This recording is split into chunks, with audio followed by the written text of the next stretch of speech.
বলুন তো, আজকের রাজা রামমোহন থেকে আরম্ভ করে, রবীন্দ্রনাথ ঠাকুর থেকে আরম্ভ করে, শরৎচন্দ্র থেকে আরম্ভ করে, বঙ্কিমচন্দ্র থেকে আরম্ভ করে, এরা যদি আমাদের না জানাতেন সত্যটা, আমরা কি জানতাম?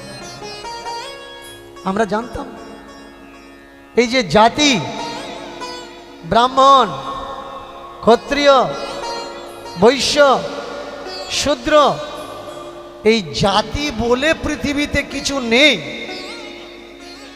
কিচ্ছু নেই।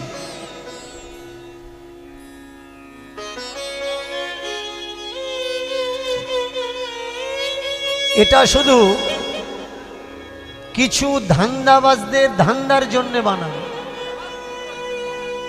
আর আমার ভারতবর্ষের মানুষ এখনো পর্যন্ত